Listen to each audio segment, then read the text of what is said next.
What's up, everyone, and welcome to the Real Ones Canes podcast. I am the Beast, Brian London. He is Brandon O'Doy. Do us a favor. Follow us on all the socials. You can follow Brandon at Brandon_O'Doy. You can follow me at Miami Radio Beast. You can follow the show at Real Ones Canes, but most importantly, go subscribe wherever you get your podcast.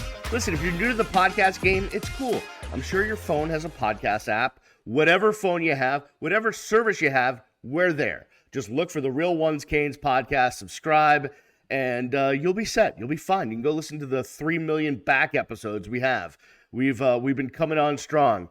Brandon, we are in the off season, but it is never a slow time in the world of college football, and it's not in the world of the Miami Hurricanes. Just as we were recording last week's episode, we found out that Tim Harris Jr. was off to be a coordinator at UCF. That means the Miami Hurricanes are looking for a running backs coach. I haven't heard anything specifically about who they're looking at or who there might be. We know there's some internal guys they could promote. We know they could look outside, but first thing, I'm really happy for Tim Harris Jr. I think he's a monster of a coach, X's and O's and recruiter, and he deserves a shot as a coordinator, and someday he'll be a head coach. Yeah, I think he'll be a head coach someday, and should have got a shot at FIU a couple of years ago, but a few more credentials building up, some more time at Power 5, and he'll be somebody who, once Alex Golish moves on from USF, will be in the conversation there. If anything should happen at FI or FAU, he'll be in the strong conversations there. And so at the end of the day, he's a Miami kid who you have to like. He is a Cane, so you have to like from a perspective of him, climbing up the ladder. And what this is ultimately about is, just personal growth and development. And he's got a growing family, just had his second child. So, a few extra dollars won't hurt. And it's about, getting back to where he was. He was a high school football head coach. He did it at a national championship level, and he deserves an opportunity either at UCF once Gus moves on, or here in South Florida where his roots are really strong. He's super organized. He's obviously a great recruiter, but that's just because he's a relatable guy. But he's a darn good football coach, and that's what people need to understand. Like, you don't get Mark Fletcher to have the year he had as a true freshman without a guy that's mentoring him and showing him what to do. And that's the beautiful part about a guy like Tim Harris. He can coach receivers, which he's now going to do at UCF. He can coach running backs, and he can call the offense. And he did all those things at the prep level, at a very high level, beat some very talented competition. He's a big loss for the University of Miami. But in Mario, I trust. I say that a lot here on the podcast. I'm sure you got a ton of people hitting him up for the job, but I can tell you the things that we're going to need as a fan base at the University of Miami. We're going to need somebody who can coach, because that is a talented room, but you're also going to need someone who can recruit, and not just for your room, for South Florida and for the University of Miami, because he brought a lot of authenticity to that program. He played not necessarily football, but he ran track at a very high level. He was a Hall of Famer, and he played at, the historic Booker T. Washington Senior High School. And he's a South Florida guy from Overtown, and he was welcome into any high school football program in the South Florida area with open arms, and everybody knew who he was. He had a face card. He didn't need to introduce himself. And that's the kind of thing that, when you're looking for people to take jobs, you got to think about that. Now, one guy that I thought about, and he's a little bit on the younger side as far as his coaching, but he's had a few stops, a few coaching opportunities, mostly because of James Coley, is Dallas Crawford. Dallas Crawford is a guy who's been a coach. He was extraordinarily hard worker, really good player. Once he finally got the chance to go, he basically won the Carolina game on the road, which I happened to be at Thursday night. Crazy atmosphere. It was a blackout. And he's been coaching not only at Miami, but he's coached at Georgia. And I think he's had one or two other stops. So he's got some credentials. Is he ready to be the main guy? I don't know. But there's also an analyst, Benedict Hippolyte, who was also a high school football coach, state championship level type of coach here in South Florida, who coached at Florida after leaving Miami, and he returned to Miami under Tim Harris. He's on the current staff right now. So there are some options for Mario Cristobal. Cadillac Williams is running around there, former Auburn standout and interim head coach. So there are some places. I believe Cristobal's already got his guy. I truly believe that he's always got a Rolodex of guys he can just flip to. The question just will be how effective they fit, and can they keep the train moving here with this offense? Because running back room is pretty good last year. Yeah, and I think if you sense one thing about Mario and the way he conducts himself is whoever they bring in is going to be someone that has to grind, just grind.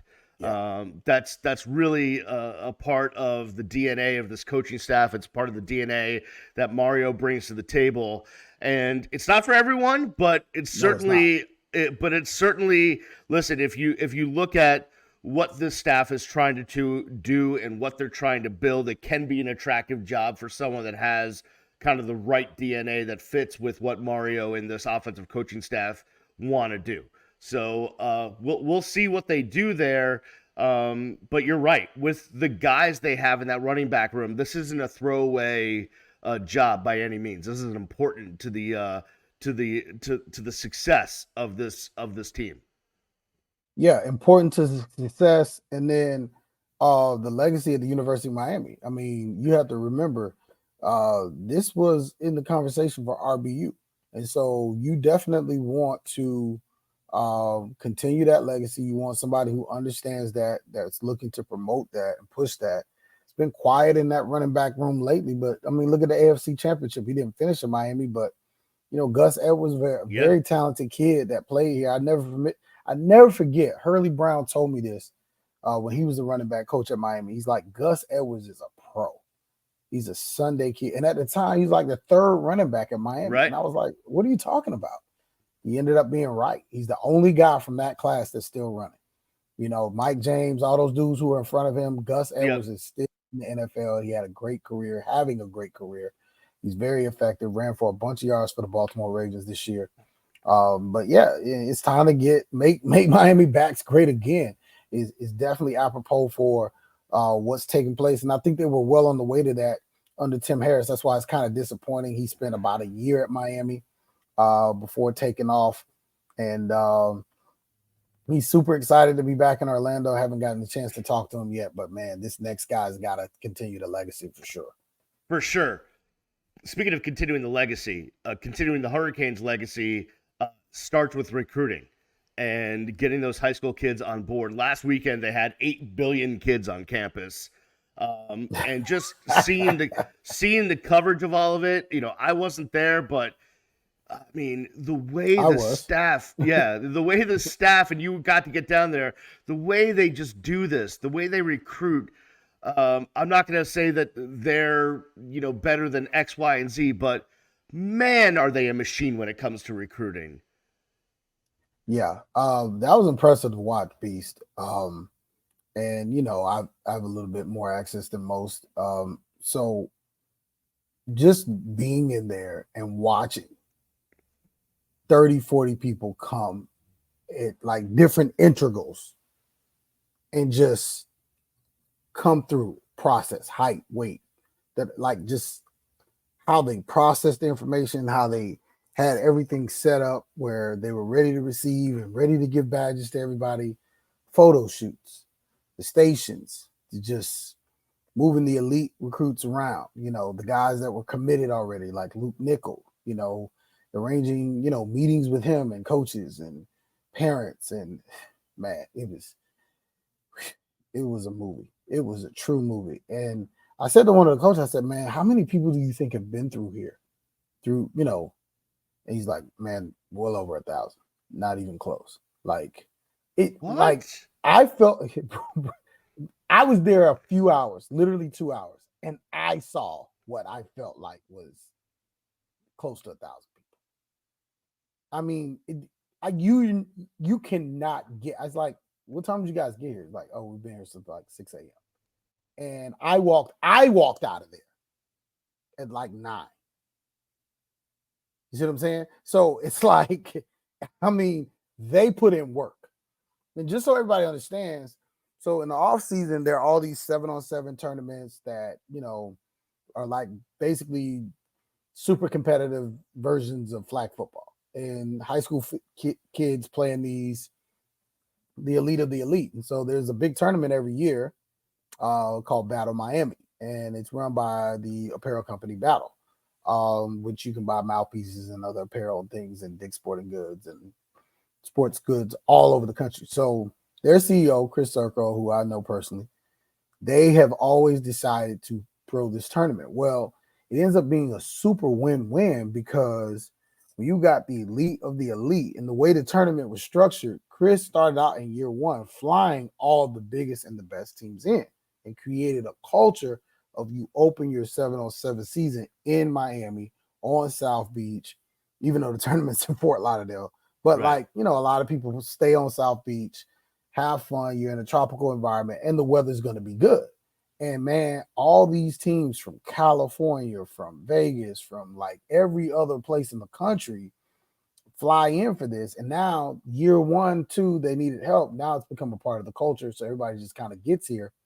And Miami just takes full advantage of it.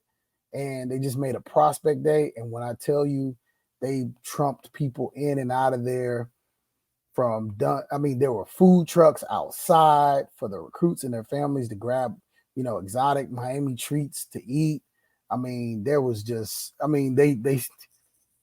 was just well done. You're talking about Dennis Smith, Joe Brown, Stephen Field, and the inner workings of Mario Cristobal's off the field staff really put on a master class of how to take advantage of an event that you're not even running, commandeer it, and make it one of the largest recruiting weekends of your cycle. It's absolute genius. And that's what you saw. You listen, you've dealt with so many different coaching staffs around college football at all levels for a long time. Do you see this as, like, if I went up to a Georgia recruiting event or an Alabama recruiting event, or is this on par with what the other top, Ohio State, with what the other top schools are doing? Like, where does Miami's recruiting machine fit in? It's the head man. I don't think you would see this at a lot of other places. Mario Cristobal doesn't have Miami where he promised it would be, and he's going to do anything and everything he can until it gets there. And that's just the bottom line. Like, if you really understood who Coach Cristobal is and you really understood the guys he has around them, like, they're not buying anything but the "you will be back." And that's something we said, but like, they literally are putting the work in. Now, if the "you" never comes back, it won't be because they didn't try. And by try, I mean put in way more work than most people would ever think to put in, and on a consistent basis over a long stretch of time. They were let down last year by a couple of things that they didn't anticipate. One, poor quarterback play. Two, a couple of injuries on the defensive line that they didn't expect. They expected to be way more volatile there. They got a few surprises. Ruben Bain was one of them. You didn't expect to get as much out of him. But at the end of the day, and I would say Mark Fletcher was probably a pleasant surprise as well. But at the end of the day, they thought they were going to have a really, really strong year 2, and they had an okay year 2. They improved. But at the end of the day, now, and we made a joke. I was talking to Coach Dawson kind of offline. I said, man, that quarterback room kind of shot up. And I can't repeat what he said, but he basically agreed that there's been a tremendous improvement in what they had in the quarterback room. I mean, you think about it, man. These guys can go 4 deep with guys who have real experience, who won games. How many people can say that they have quarterback room with 4 guys that have wins at Division I? Yeah, like wins, not playing. I'm talking about wins. I don't know if there's another school that can do it like that. And then just with that whole situation and keeping it mostly about recruiting, you look at this Luke Nickel kid. His team comes in, Cam Newton. He wins in the city he's getting ready to come and play in. Because I'm at the beginning, Luke Nickel played down here at Western High School, with his Milton team that eventually went on and won the largest classification state championship in Georgia. They looked terrible. And I was out on him, and I wrote an article about it. Luke, I got to apologize to you. This is Brandon O'Doy, footballhotbed.com, the Real Ones Canes podcast. I got to apologize to you. You must have just had a bad day because you're a dude. You're a dude. You went out. You won state championship in Georgia, highest classification. You knocked off a Walton team that hadn't lost all season long. You shook off a really bad loss on the road in Florida. And then you come down and win a championship with Cam Newton, a big-time NFL MVP type coach. And you got him screaming and yelling in your ear, and you still pull it off. I don't know, man.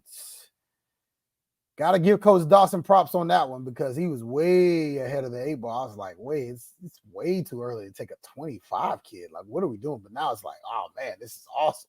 This kid is going to base this class, Look, I'll be honest with you. If you go through the history of the University of Miami in recruiting, they've always found some diamonds out there through their diligence, through their just absolute work at it, right? When they were best at recruiting back in the day, they would always find guys that no one else was really onto. They would get there early, and those guys would end up coming in, getting coached up, becoming studs. So listen, you got to get the big ones, right? You got to go into the portal and get a Cam Ward. That's a huge get.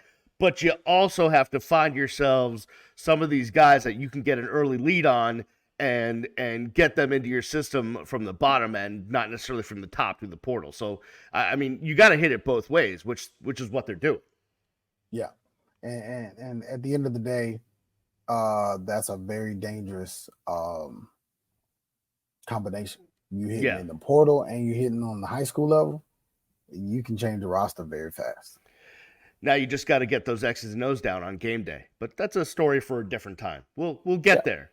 We'll work on it. All right, we're gonna take a break. On the other side, we have a couple of news items that I'd like to get to. One is a college football item, and one is a local high school football powerhouse item. We'll get to those on the other side. Please go subscribe to the podcast wherever you get the podcasts. It is a Real Ones Canes podcast. We'll be back right after this. And we are back on the Real Ones Canes podcast. He is Brandon O'Doy. Follow him at Brandon_O'Doy. I'm Brian the Beast London. Follow me at Miami Radio Beast. Please go subscribe to the podcast wherever you get podcasts. And if you're listening to this on audio, go find the YouTube channel because you can see our beautiful faces there and get the video version of stuff. Brandon, a couple things we have to get into. One is major coaching move at Boston College, which we keep an eye on. They're an ACC school, and Miami will play them. They're in the conference. We got to keep our eyes on the ACC. But the Boston College head coach Jeff Hafley, kind of out of nowhere, decides, you know what? I'm going to go to the NFL, be a coordinator with the Packers. Peace out, Boston College. And if you read some of the articles about that, he just kind of saw where NIL was and what was going on in college football, and he's like, I'm not sure I'm at the right spot to deal with all that. I'm out. And that is an interesting move. We could definitely talk about how the game of college football has changed so much. You have to be a certain type of individual and personality to handle all of the things that are going along with college football. Then we have to talk about who might take that Boston College job. There might be some familiar names on that list, but what did you make about Hafley's move to Green Bay from BC? Yeah, it's a very curious move, and this is why, NIL and transfer portal are, things that people shouldn't be so caught up with when they're talking about college sports, because if coaches can pull this, if you can sign and think you're going to play for a coach and be a few days away from, the second signing day, and your coach takes off on you, and you just came in, in the portal to Boston College, like somebody like Ryan Turner, who tweeted, an emoji basically saying, now what? It's a tough thing to deal with, but, it's hard to blame Hafley because he's at Boston College and that's your area of the country, Beast. You understand, the Northeast better than anybody. And, obviously Boston, where you're from, at the end of the day, he didn't think that he had the tools to be successful in this new era of college football. And what better thing to do than to get out? And this is a trend you're seeing. Nick Saban, not able to manage. Ever since the transfer portal and NIL started, Saban has not won a championship. At the University of Alabama, he's been close 3 times, no cigar. And so he made a decision to move on from college football. You see Hafley doing it. And so a lot of people around college football are concerned with where the sport is, and they should be, because what you're seeing is, and I remember, and I want to make sure I put this on record. I think college football is going to become a miniature version of the NFL. I think with a 12-team playoff that will eventually become 16, which is roughly 15 and 15, you're going to have 30 to 35 teams that can compete and recruit and pay NIL dollars at a high level. And then everybody else is just going to be in the wing. And so what you're going to do, half those teams are going to make the college football playoff, and then they're just going to compete for who's number one. And you've got to try to figure out how you can get to one of those programs. Because if you're not, you're just going to be playing football and getting the scraps, because like we see at Oregon, they're going to have 2 and 3 guys that could be starters at the quarterback position. Like you see it, our own Miami. You got guys that can be starters that are on the depth charts. And you typically don't see that. You see an experienced guy and a very young guy, maybe a high school guy. You never see guys who have starts and wins sitting and willing to compete and back up. And the reason is this is a new day and a new era. There's money involved. Guys are being paid. Guys are being paid substantial amounts of money. And Coach Hafley at Boston College just said, you know what? I don't think this is for me. I'm out of here. Growing up in Boston, it's such a unique, it's a pro sports town. It is just not a college sports town, despite the fact that Boston and New England is a college town, it's a college area. It's all academics. It's not athletics. Top flight colleges, the best colleges in America. Right, but it's not athletic related. It's such an afterthought. Doug Flutie's not walking through that door. Is the bottom line. And it's kind of a shame because, there's so many prep schools up there between Maine, New Hampshire, Vermont, Connecticut, Rhode Island, Massachusetts, all the New England schools. There's a million prep schools. I went to one of them, but it's just the best athletes at those schools don't stay home. They go to other places to go to college, and it's just never built up that college sports kind of atmosphere. So it's so tough there. And listen, if you're a business in Boston, are you going to support Boston College with NIL money, or are you going to go throw your money behind the Red Sox, the Pats, the Celtics, the Bruins, and get the visibility there? So there's just a lot of the corporate dollars go to other places as opposed to supporting college athletics. It's kind of a shame, but it's such a unique situation. Miami's a unique situation for a different reason, but BC is as well. They'll find somebody that will fit their DNA. And speaking of which, there's a couple of guys that I think we're familiar with. One is a little bit before your time, Brandon, is Rob Chudzinski, who used to be the offensive coordinator and tight ends coach at Miami. Chud is up there as like an assistant head coach analyst. He's on that staff. We'll see if he gets a shot.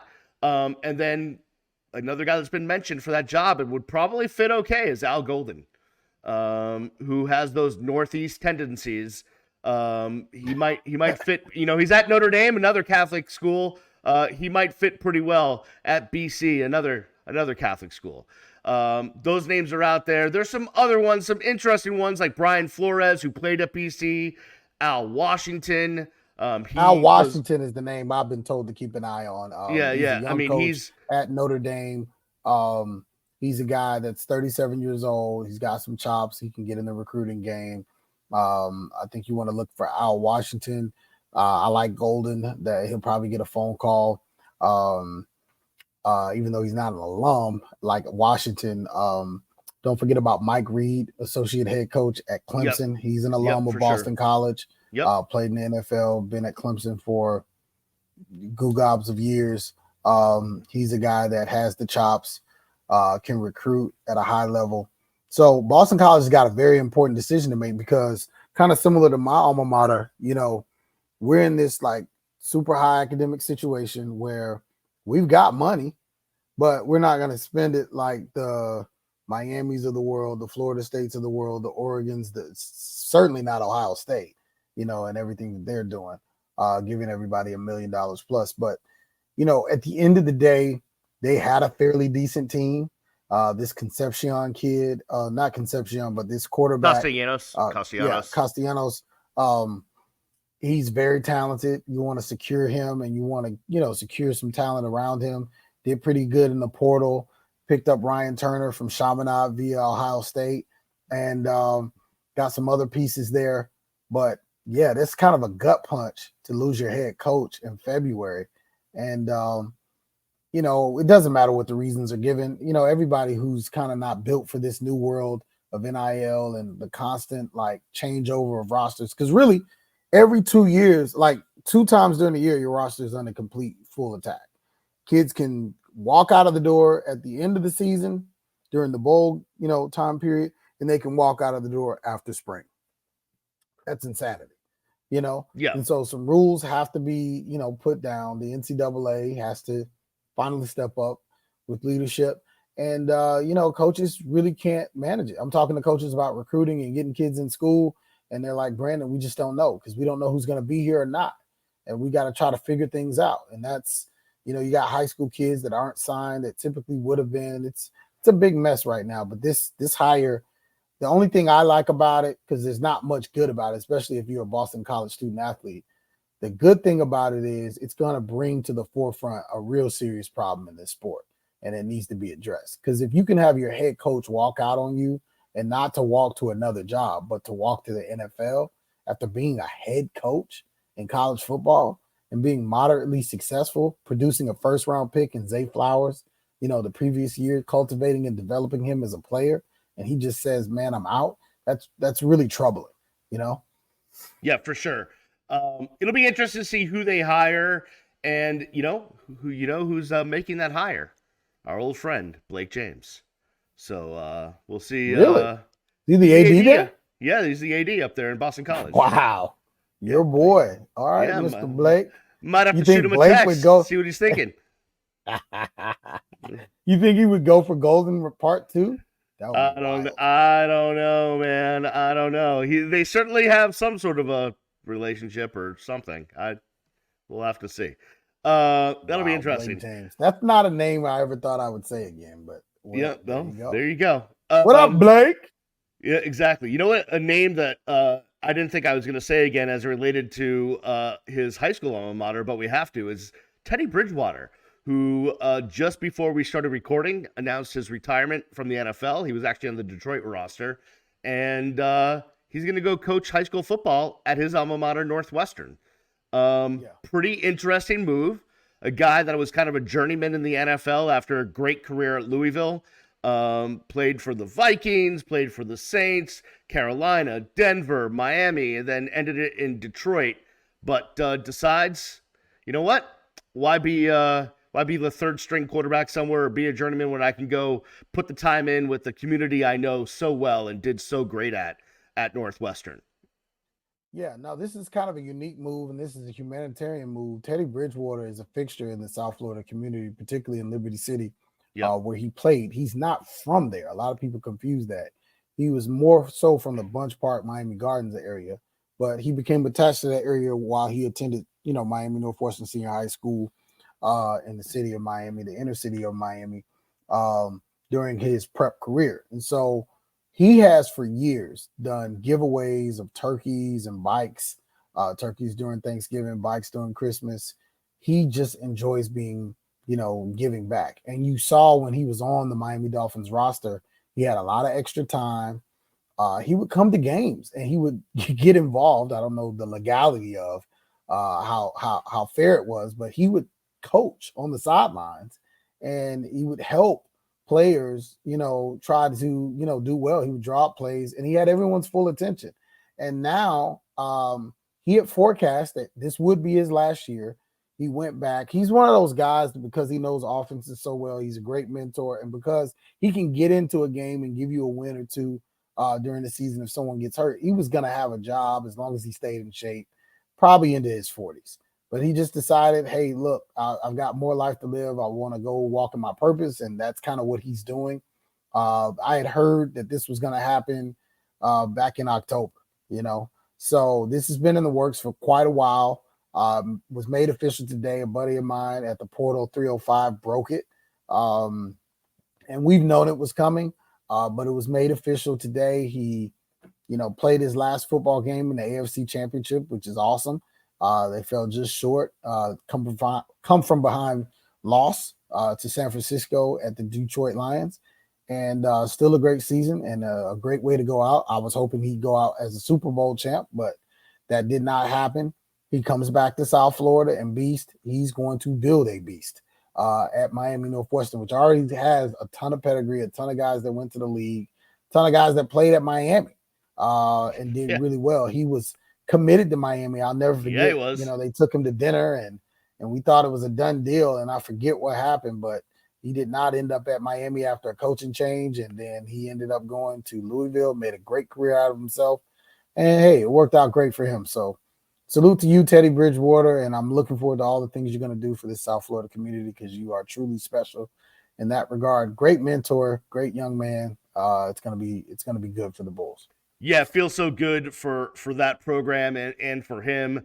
I think it's going to be such a great thing. I look for real special things for the Bulls to be doing with Teddy Bridgewater at the helm. I love stories like that. I love when guys decide to get back and give back to the community and to the high school. Especially when they don't have to. He's no got doubt. Plenty of money. He doesn't need to coach. He doesn't need to work in the schools. He can go sit on the beach. But you know what? Listen, what's going to get kids' attention? I mean, you talk about a guy that played 9 years in the NFL.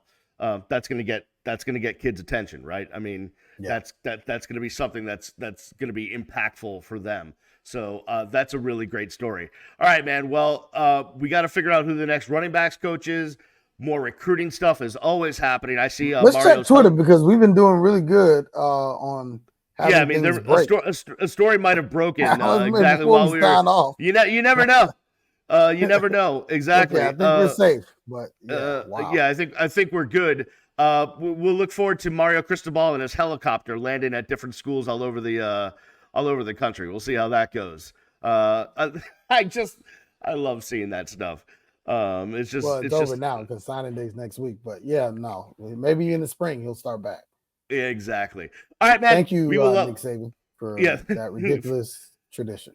Yeah, the helicopter. All right, everyone, go subscribe to the podcast wherever you get podcasts. Until next time, we will see you. It's the Real One Canes podcast. Peace.